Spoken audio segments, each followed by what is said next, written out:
Bonjour et bienvenue. Aujourd'hui, nous allons découvrir ensemble les fragments et les événements en React.js.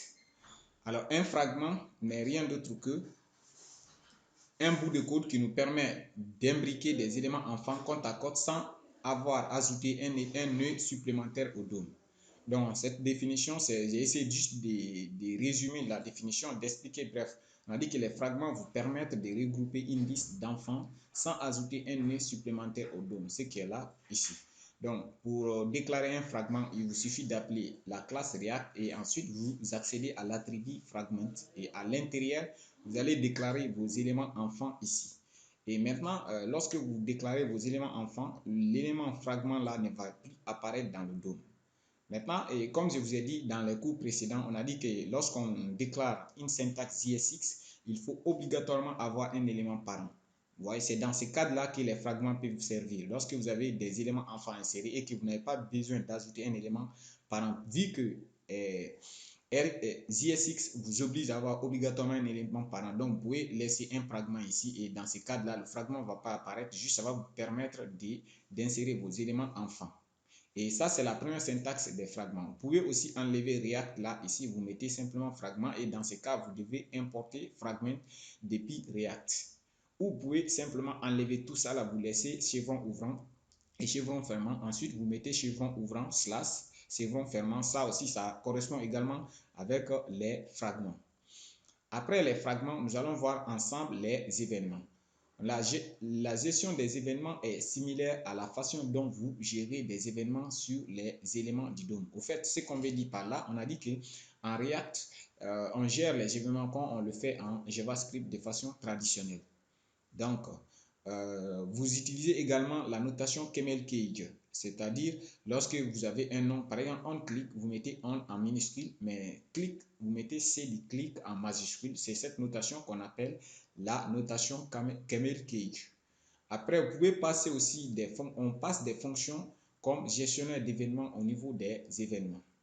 Par exemple, ici, on a donné un exemple, on a une balise navbar toggler et on a donné la fonction, l'événement, on clique ici et on passe ici une fonction. Comme vous pouvez le voir, on a vu toggle nav. Ça, toggle nav doit obligatoirement être une fonction pour pouvoir bien gérer cet événement. Après, nous allons aborder un tout petit peu la configuration des Bootstrap de Font Au fait, Font nous permet d'utiliser des icônes dans nos différentes pages web. Par exemple, ici, aujourd'hui, on va faire ensemble la page header qui contiendra quelques icônes au niveau des menus home, au niveau des menus courts, ainsi de suite. Donc, pour ajouter des icônes, c'est là on va installer d'abord Font. Après avoir installé Font, on peut pouvoir bien utiliser ces différentes icônes.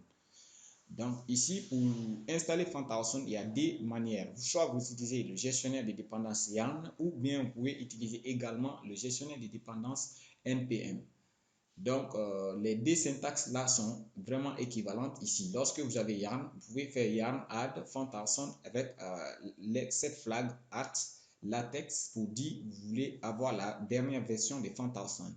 Et après ça, lorsque vous ajoutez avec YARN, vous pouvez ne pas ajouter avec NPM car les deux syntaxes correspondent effectivement font effectivement la même chose. Après, une fois installé Font dans votre projet, maintenant, pour configurer Font, vous devez d'abord aller dans votre fichier index qui se trouve dans le dossier source. Et une fois dans ce fichier, vous devez importer Font et une fois là, vous avez la possibilité de l'utiliser dans tout votre projet. Donc, sans plus tarder, nous allons passer à la pratique maintenant. Pour cela, on va lancer notre éditeur de texte VS Code. Comme vous pouvez le voir. Et je vais encore lancer notre invite de commande ici. Pour cela, pour pouvoir installer les Font, je vais d'abord dans mon projet. Pour cela, je vais au bureau. Et ensuite, je vais dans le dossier en question. Et une fois dans le dossier, je vais utiliser YARN add Font awesome Et j'ajoute cette flag LaTeX ou dit la dernière version de Font-Awesome. Et puis, je tape OK. Comme vous pouvez le voir maintenant, mon gestionnaire de dépendances est en train d'installer Font-Awesome dans mon projet. Donc, il y a quelque chose qui cloche ici. Font-Awesome. Donc, j'ai oublié le « et » au niveau des « awesome » ici. C'est pourquoi il y a une erreur. Donc, je vais retaper, j'ai rectifié Font-Awesome et j'ai relancé encore l'installation. Comme vous pouvez le voir cette fois-ci, l'installation est bien en cours. Et maintenant, on va attendre l'installation. Après, on va passer maintenant aux autres parties du développement de l'application.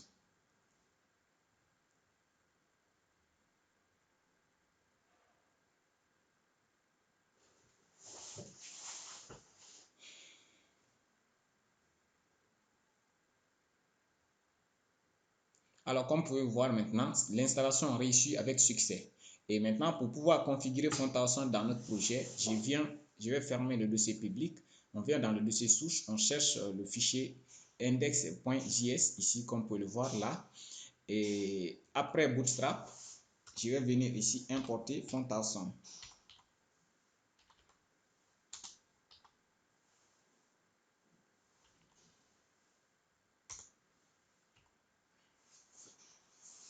CSS. Et dans ces dossiers, je viens simplement prendre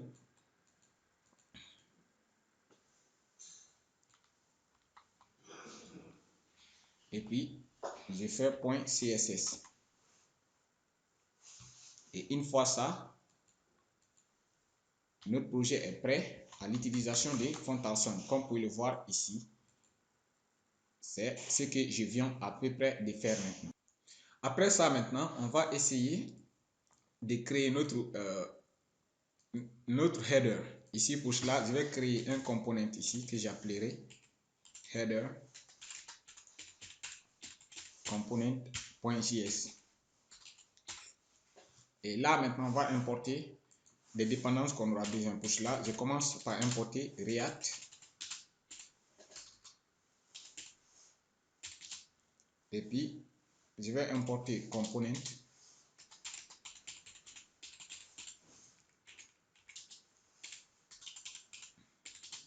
Depuis React. Pas React Strap, mais plutôt React. Et là, je vais d'abord créer une autre classe que je vais appeler header, qui va hériter de la classe component. Et on va déclarer notre constructeur props. Puis j'appelle le constructeur parent props. Et là, je fais appel à la méthode render. Et on va retourner maintenant la JSX. Et là, je vais faire appel maintenant au fragment. Pour cela, je fais appel à React et ensuite l'attribut fragment. Comme vous pouvez voir maintenant, on a dit que les fragments nous permettent de créer, d'encapsuler des éléments enfants sans avoir ajouté un nœud supplémentaire. C'est-à-dire, la partie fragment là ne va pas apparaître dans notre DOM ici. Maintenant, avant de commencer à mettre notre menu de navigation, je vais importer tous les components que j'aurai à utiliser ici. Le premier, pour cela, je vais d'abord faire import. Je mets mes accolades et on va les importer depuis React Strap.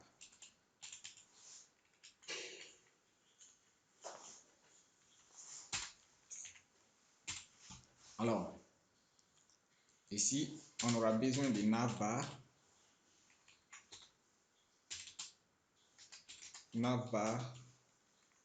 brand, nav item.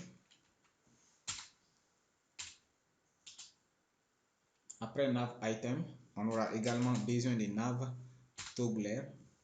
Après nav toggler, on a besoin de collapse.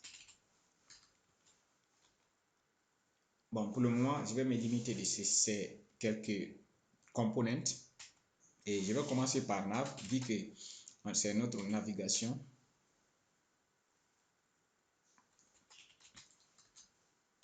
Navbar. Bon, je ne vais pas importer navbar. Donc, je vais l'importer.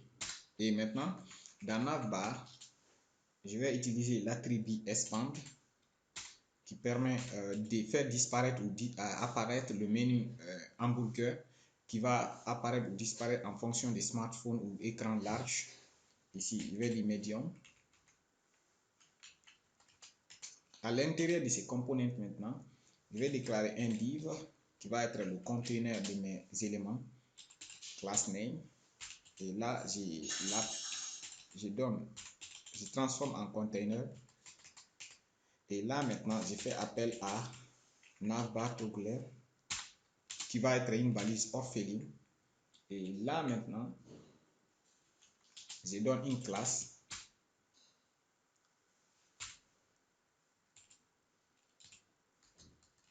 Et ici, je vais transformer ça en couleur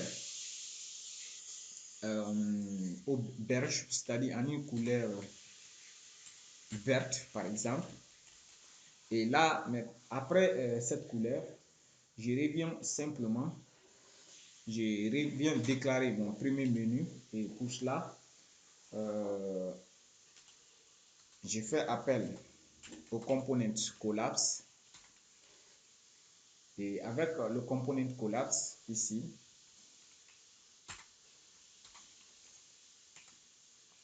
je mets maintenant ma balise nav.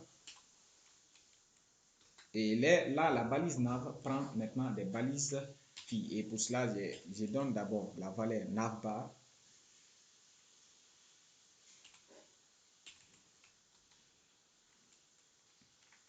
Et surtout, ça, N, c'est en minuscule.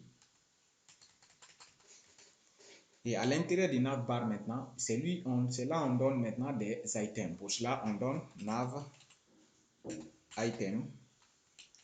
Et nav item, je donne maintenant nav link que je n'avais pas importé également. Et maintenant, nav link, je vais donner une classe que j'appellerai ici nav link. Et après nav link, je vais maintenant ici créer tout. Pour le moment, je vais laisser slash. Et là, je vais supposer que c'est celui-là qui va être mon chemin vers home. Maintenant, après ça, il ne faut surtout pas oublier d'importer le component. Pour cela, je fais export default. Et là, je donne le nom que j'ai appelé header ici. Comme vous pouvez le voir maintenant, je peux revenir maintenant dans mon app.js et je vais enlever celui-là maintenant. Pour cela, je vais encore lancer mon application. Je vais au bureau. Je vais dans le projet et je lance le projet npm start ou yarn start, c'est la même chose. Alors, comme vous pouvez le voir ici, on n'a pas maintenant notre navigation. Et pour insérer notre navigation ici, on va simplement ajouter ici. Et avant de faire l'ajout, je vais importer ici. Import. Et on l'a appelé header from dossier courant. On va dans le dossier component et puis header component.js. Et là, maintenant, on peut utiliser simplement notre header là.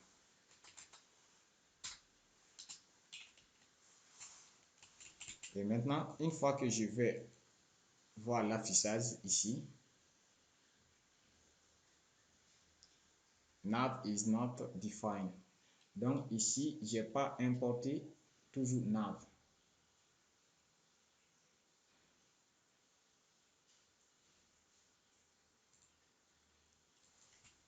Je reviens dans header component, nav, brand, nav, ok.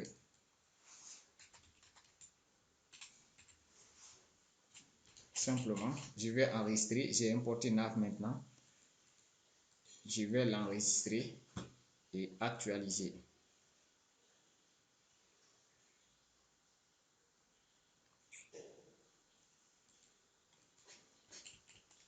Et là, ici, avant nav, je vais essayer d'enlever collapse d'abord. Parce que collapse, il faut utiliser certains attributs pour faire l'affichage.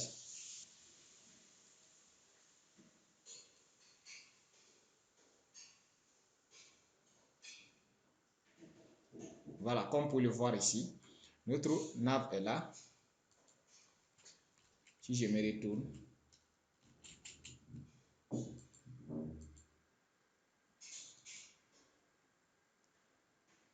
et maintenant, qu'est-ce que je vais faire? Je vais toujours essayer de laisser collapse, et pour cela, qu'est-ce que je vais faire? Je vais créer un attribut. Et je reviens ici, je fais this state. Et là, je vais appeler mon attribut open nav open.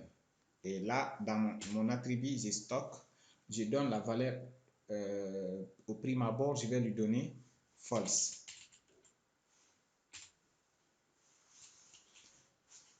Maintenant, une fois que je donne false, je reviens dans mon collapse maintenant. Je vais essayer d'appeler open nav open, ou je vais l'appeler is open. Et là, je stocke la valeur maintenant de l'attribut que je viens de créer, state. Et puis, dans state, on l'a appelé nav open.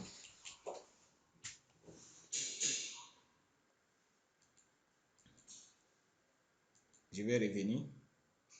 Maintenant, pour afficher mon menu de navigation ici, je dois simplement mettre pour le moment à true.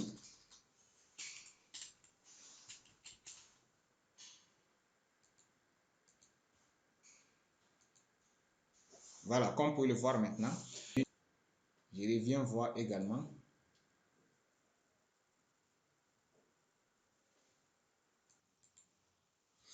Alors, comme vous pouvez le voir maintenant, on a notre menu de navigation ici. Mais comme ça n'a pas assez de sens car on ne voit pas très bien. Pour donner une couleur, je vais ici ajouter une couleur dark pour que ça soit un peu foncé. Et pour cela, je donne l'attribut color et je vais donner par exemple primary pour voir ce que ça donne.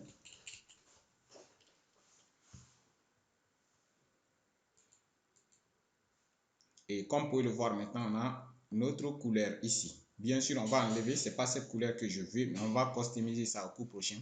Maintenant, après cette partie, je vais revenir dupliquer, comme vous pouvez voir maintenant, nav item là. Voilà, pour le moment, deuxième là, je vais l'appeler about. Troisième, je vais l'appeler course. Et enfin, je vais mettre un dernier item qui va être contact.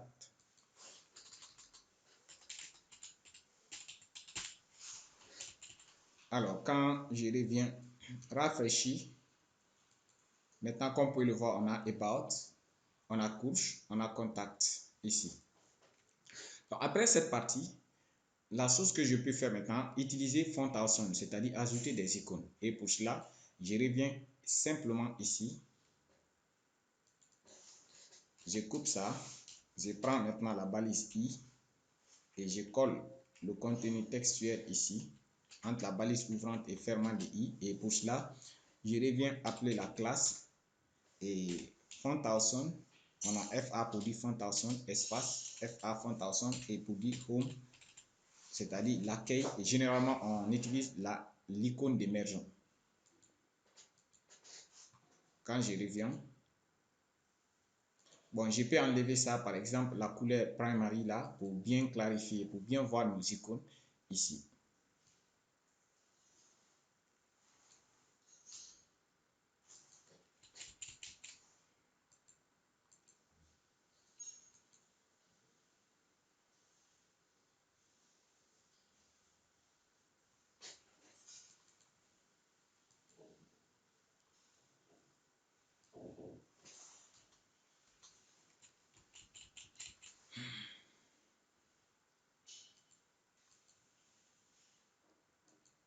Voilà. Et pour cela, je vais vérifier pourquoi l'icône de Home ne vient pas ici. Parce que on a FA, oui, FA, Home. Voilà, parce que j'ai fait une erreur. Ce n'est pas Home, mais plutôt Home. Maintenant, comme vous pouvez le voir maintenant, et pour agrandir avec Bootstrap, je vais mettre d'abord espace et il suffit de mettre encore FA et LG pour que l'icône soit beaucoup plus grande par rapport à la forme qui est là.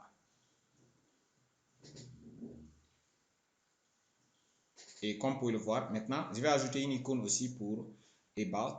Et pour cela, je vais utiliser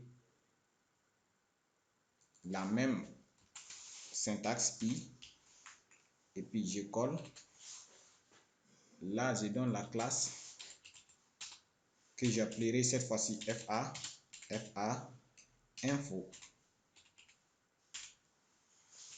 Après celle-là aussi, je vais utiliser la même chose.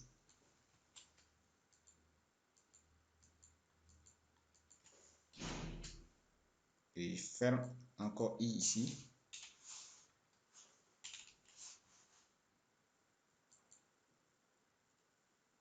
Je colle la même chose ici. Je ferme le I ici. Et là, au lieu de info, je vais appeler ça certificate. Je vais voir ça. Ensuite, là, je vais appeler ça contact. Donc maintenant, pour utiliser Font-Awesome, il y a une documentation toute faite ici. On va revenir pour cela, vérifier la documentation. Par exemple, on va attendre d'abord le rafraîchissement. Voilà, par exemple, pour courses et contacts, ça n'a pas marché. On peut venir maintenant, Font-Awesome Icon. Ils ont leur site ici. Et vous allez chercher les différentes icônes pour pouvoir les adapter à nos besoins ici. Donc voilà, ici, si je mets par exemple certificate, voilà, ici on a et à la fin. Et si vous cliquez sur une icône particulière, normalement Font-Awesome va vous afficher même le code source de l'icône. Voilà, comme vous pouvez le voir maintenant, on a I, ainsi de suite. Il vous suffit de cliquer sur le lien HTML et je l'ai copié. Je peux venir par exemple pour course maintenant. Je coupe ça, je colle et là j'écris simplement course. Et maintenant, pour éviter, parfois si je laisse FA là, ça ne marche pas parce que je n'ai pas une version, j'ai une version gratuite. Donc, certaines icônes ne fonctionnent pas avec S. Donc, comme vous pouvez le voir maintenant, l'icône de course est là. Et maintenant, ça reste contact. Je peux venir encore chercher pour contact. Et pour cela, je cherche simplement contact. Et je tape entrée. Et comme vous pouvez le voir maintenant, il y a des différentes icônes. Donc, ID card et ID card art. Par exemple, si je vais prendre premier là, il suffit de prendre ID card art. Donc, pour cela, je reviens dans mon site ici. J'ajoute d'abord FA, LG pour l'agrandir. Même chose pour certificat FA, LG pour l'agrandir. Et même chose ici maintenant. Mais avant ça, il y a ID card. Et ensuite FA, LG.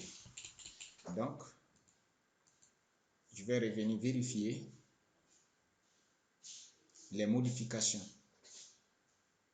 Alors, comme vous pouvez voir maintenant, on a nos différentes icônes au niveau des différents items. Comme vous pouvez voir, ça, c'est le rôle des Font-Awesome qu'on vient d'ajouter au bas.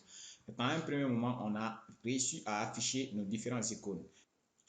Alors, le coup prochain, nous allons essayer d'ajouter quelques styles s'il faut. Ensuite, rendre cette menu header, cette menu de navigation responsive. Comme vous pouvez le voir maintenant, c'est responsive, mais on n'a pas appliqué toutes les propriétés qu'il faut pour que celui-ci soit cliquable. C'est-à-dire, lorsqu'on a son téléphone, quand on clique, il va cacher ça par défaut. Quand on clique encore, il va masquer, il va afficher. C'est à cause de ça que j'ai utilisé là le component collapse ici et j'ai utilisé state là. Donc, ça veut dire quoi? Je dois utiliser la gestion d'événements on click. Lorsqu'on clique, on affiche. Lorsqu'on clique, on masque. C'est pour ça même, le cours prochain, maintenant, on va utiliser non seulement les notions d'événements et rendre notre menu bien responsif. Donc, arrivé là, je vous remercie pour votre attention et le cours prochain, on se reprend pour terminer le component header.